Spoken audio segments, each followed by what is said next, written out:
So is it possible to buy property using no money of your own? It absolutely is. There's many different ways it can be done. Hey, my name is Saj Hussain, also known as the Property Joint Venture Expert and your partner for wealth creation through property. And in this video, I want to share with you 3 ways which you can acquire property using no money of your own.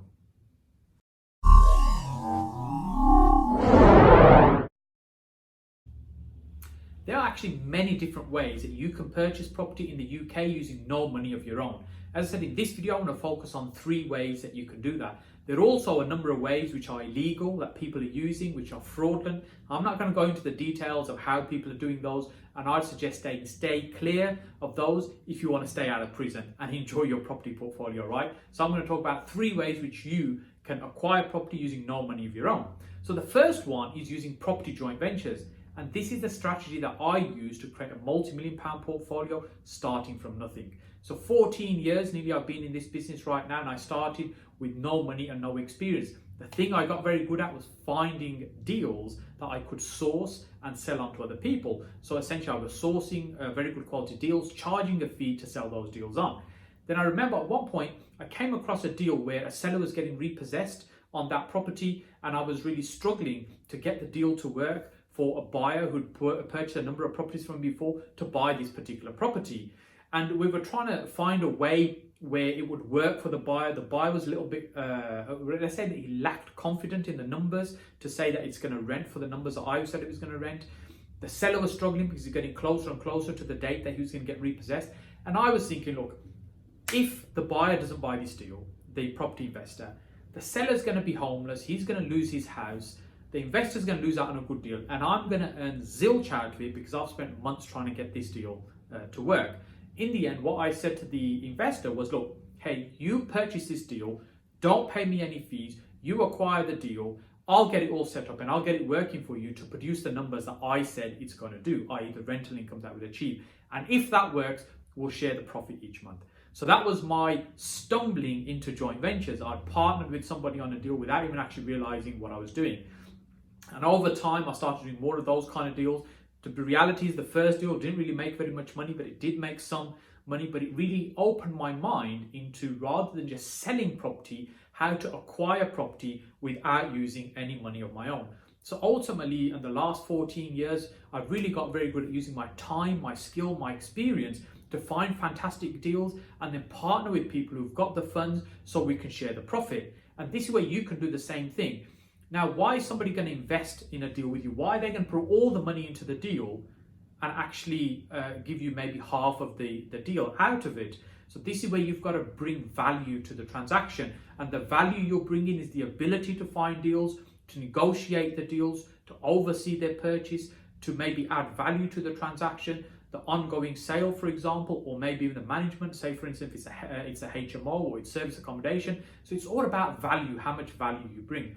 The reality is you can either have all of nothing or half of something. And that was my attitude when I started exploring joint ventures. And there's many different ways to structure the joint ventures, but ultimately, to keep it really simple, the way to think about it is you have a funding partner that's going to come in with the funds, and you're going to be doing all the work. You're pretty much going to be doing everything, and they're your funding partner. Now, because this is a business relationship, it's really important to think about the type of person you're working with. Do you like them? Do you trust them? Is it somebody you can see yourself working with over the long term? Because this is what joint ventures are about. They're not short-term arrangements. They generally tend to be long-term arrangements. So it's important that you like and trust the person that you're working with. So joint ventures has always been my favorite strategy in terms of buying property using no money of my own. The second strategy is similar to the first in the sense you're using somebody else's money, because let's face it, if you're buying property in the UK, you need some money. It's just not your money that's going to go into a deal. That's what we're talking about. You can use somebody else's money. So the second method is to acquire the funds using a loan as opposed to a joint venture partner. So it's somebody else's money that's coming into the deal. You're borrowing the money, they're lending it to you, you're getting your deal done in that way, and it now needs to be repaid. So you need to work out a structure how that's going to be done. So for example, you could be purchasing a property for £100,000 and you're doing a big renovation of £50,000. Let's say it's going to be worth 200 when it's finished. You sell that property at 200. Now the money that you borrow from somebody else, there's enough there to repay them with some interest, what you've agreed with them. So you've left with a profit for yourself. So if you're, for example, purchasing a property you're going to keep for the long term, you might have a bridging loan that you've taken on a property to purchase it. The deposit you're borrowing from an investor or somebody that you're potentially working with in this way. You might also borrow the renovation money, the refurb money from them as well to add value, and then you remortgage. At the point of remortgage, as long as you've added significant value, you'll be able to extract the initial investment to repay your investor and also pay them some kind of profit, i.e. interest, what you may have agreed with them on that particular transaction. So the first method is joint venturing. The second method is borrowing money from somebody in the way of a loan. And the third is the way of using contracts, creative contracts such as lease options and option contracts. Here what you're doing, technically speaking, you're not purchasing the property, but what you're doing is getting control of that asset. So you want to control it for two reasons. One is to create income from it, i.e. rental income. Secondly is to get some kind of capital growth for that. It could be uplift in terms of value, it could be planning gain, it could be you're just going to sit on it because it's in a grey area and over time it's going to go up in value.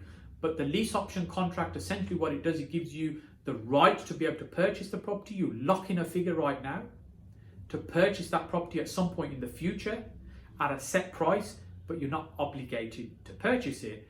And during that time, the lease part of it gives you access to the property to be able to use it and maybe rent it out. So for instance, it may be that you've taken on a property from somebody where somebody needs to effectively get away from the property, and there could be many situations. They're relocating somewhere else in the country, they're divorcing, for example, there's financial issues. There can be many reasons in terms of why somebody would allow you to take their property on by way of a lease option. But when you take the property on that way, you've got control, you haven't got ownership of the property. But if you're adding enough value to that property, you'd be able to purchase it further down the road using traditional finance because of the equity that you've built into it. So in summary, there's three ways there. There's many, many different ways, as I said. Some of them are just variations of what I've shared with you, but use a joint venture partner, i.e.